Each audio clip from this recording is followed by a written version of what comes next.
Monsieur le maire, vous étiez l'un des jeunes agrégés de lettres classiques, 23 ans je crois. Oui.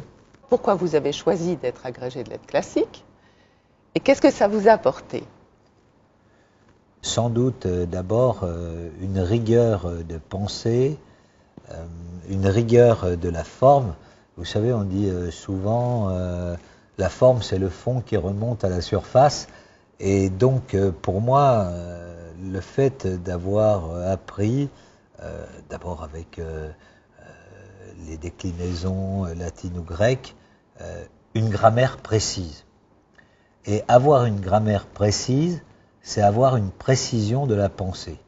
C'est d'abord un cadre, une structure, puis ensuite, évidemment, le fait de pouvoir étudier des civilisations différentes et du coup de pouvoir prendre un peu de champ par rapport à votre propre pensée, donc d'avoir un cadre de référence qui soit comme un miroir de la société actuelle dans laquelle nous vivons.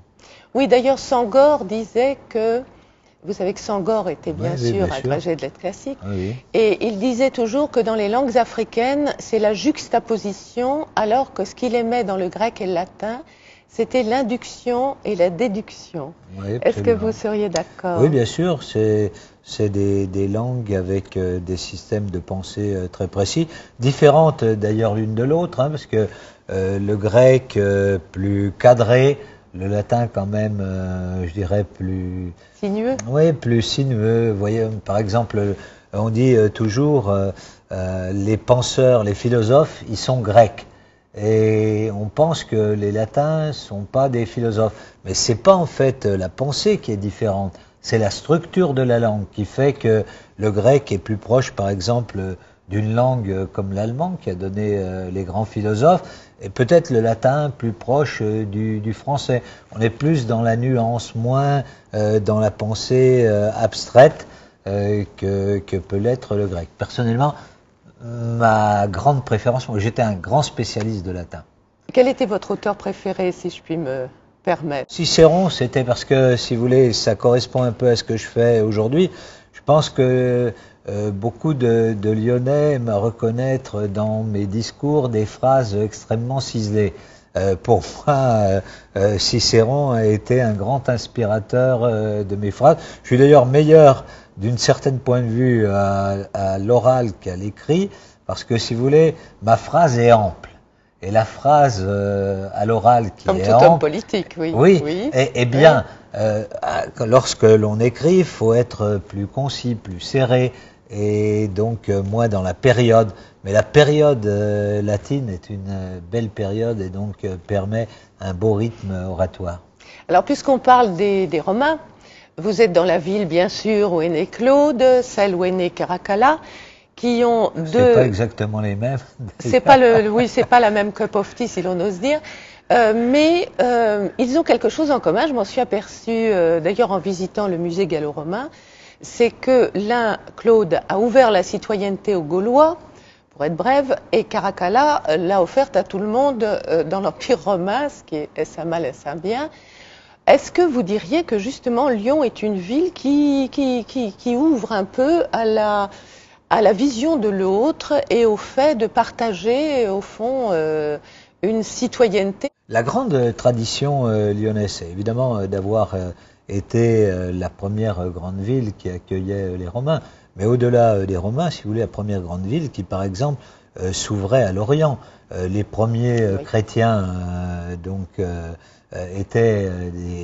venaient effectivement d'Orient. Et donc, lorsque l'on regarde Saint-Potin, par exemple, Sainte-Blandine, c'était des gens venus de l'Orient. Et le premier foyer du christianisme est évidemment à Lyon. Lorsque Monseigneur Barbarin est primat des Gaules, c'est parce que c'est là que s'est fondé le christianisme. Donc une tradition d'ouverture sur le bassin méditerranéen qui est extrêmement grande, historique à Lyon. Jacqueline de Romilly, qui est donc notre marraine éternelle de notre festival, disait toujours « L'éducation, ça n'est pas un produit qui se vend, qui s'achète et puis qui se revend à la porte des écoles. C'est quelque chose de profond, c'est quelque chose qui enrichit l'enfant, bien sûr. Et elle disait que pourquoi ne pas apprendre des textes grecs et romains au lieu de faire quelquefois des cours d'instruction civique?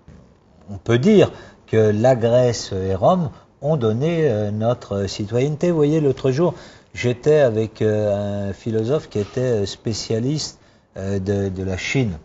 Et il disait, il parlait du développement des grandes villes. Il disait, en Chine, on a une culture de la ville qui est une culture importante, mais il y manque un lieu, c'est l'agora grecque ou le forum romain. Et donc on n'a pas cette culture de la démocratie et du peuple citoyen. Je pense que c'est ce qui marque aujourd'hui nos civilisations européennes.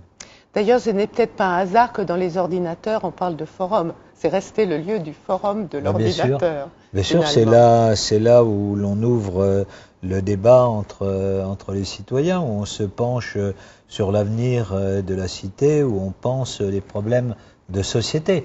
Et donc, oui, le forum, ça reste encore le lieu d'échange de la parole et en même temps le lieu d'élaboration d'une synthèse.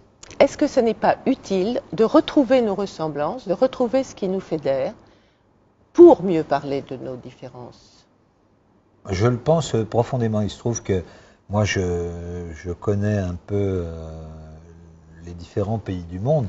Et si vous voulez, ce qui me frappe, c'est que lorsque on se rend, par exemple, en Chine ou au Japon, on se rend compte combien nous sommes autour du bassin méditerranéen totalement semblables. Parce qu'il y a une culture, évidemment, qui, évidemment, a ses lettres de noblesse en Chine, au Japon, mais qui est totalement différente de la nôtre. Et donc, nous faisons partie, les uns et les autres, d'une même civilisation, avec des racines culturelles extrêmement proches, même si, évidemment, la proximité peut créer le conflit. Oui, mais justement, est-ce que parler d'un conflit entre Carthage et Rome n'est pas une manière intéressante de regarder les conflits d'aujourd'hui ou les ressemblances d'aujourd'hui entre le Maghreb qui a fait partie de l'Empire romain, puisque Saint-Augustin, Saint-Augustin était quand même un Maghrébin. Bien sûr. Vous êtes la ville de Caracalla qui était l'enfant berbère par excellence, c'est-à-dire comme disaient les Grecs barbares, je crois, parce que berbère vient de barbare. Oui. Donc, est-ce que dans tout cela, nous n'avons pas un peu perdu de vue dans l'éducation, dans l'enseignement, cette transmission très précise qui n'exclut pas du tout les autres, mais qui nous remet dans le droit chemin, si j'allais dire, dans le chemin du moins de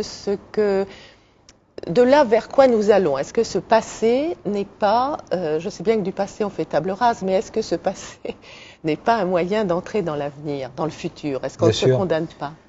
Je pense, vous parliez tout à l'heure de Jacqueline de Romilly qui a mené bien des croisades. Et peut-être une des croisades qu'elle a menées par rapport au type d'enseignement que l'on a aujourd'hui, c'est qu'aujourd'hui, moi je le vois pour mes enfants, on fait un enseignement qui est d'une certaine manière dénué des racines. Vous voyez, on prend un texte, puis on en prend un autre d'époque ou de période différentes, et on ne le restitue jamais dans un contexte et dans une histoire. Il est évident que si on n'a pas d'études des civilisations grecques, romaines, mais des autres civilisations également qui étaient autour du bassin méditerranéen, c'est vraiment difficile de comprendre l'histoire d'aujourd'hui et de resituer par rapport aux racines profondes qui ressurgissent toujours au-delà des périodes historiques précises. Alors vous avez parfaitement répondu à la question que nous posons souvent, nous répondons souvent à cette question, à quoi ça sert? Là vous venez d'y répondre parfaitement. Mais beaucoup de parents, là je me fais l'avocat du diable, disent oui mais moi mon fils il doit apprendre le chinois parce que sinon, ou l'anglais parce que sinon il reste sur le carreau. Alors est-ce que vous diriez qu'il faut éliminer le latin et le grec comme malheureusement ça se fait de plus en plus? Je pense que c'est pas mal d'apprendre le latin et le grec, même pour apprendre le chinois et pour apprendre l'anglais. Parce que finalement, si vous voulez, bon, je pense que, par exemple, quand on apprend l'anglais, d'abord on n'apprend pas l'anglais, on apprend un anglais universel qui est un espèce de globish parlé à travers le monde. donc avec une absence de structure. Et donc je pense que pouvoir apprendre des langues comme le latin et le grec, c'est être capable de se donner les bases pour acquérir ensuite un panel de langues beaucoup plus vaste. Est-ce que vous, en politique, ça vous a parfois aidé de vous rappeler Démosthène, Thucydide, Cicéron bien sûr, même Juvénal? Est-ce que ça a pu, même Juvénal qui a bien des choses? Oui. Ben, bien sûr que ça m'a aidé. En plus, si vous voulez, il m'arrive souvent de citer quelques mots latins ou grecs. Hier, par exemple, j'étais dans une réunion publique. Et donc, je parlais de gens qui me semblaient emportés par des considérations qui n'est pas tout à fait basées sur une certaine rationalité. Et je leur citais Saint-Augustin, je leur dis finalement vous êtes comme Saint-Augustin qui disait « Credo quia absurdum », je crois parce que c'est absurde. Non, je vous encourage, si en plus vous remettez en scène les grands textes parodiques, ironiques, de satire de la société, Aristophane par exemple, voilà, c'est des satires de la société qu'on peut réappliquer à la société actuelle. Nous jouons Ploutos. Ah ben, très bien, voilà, eh ben, super.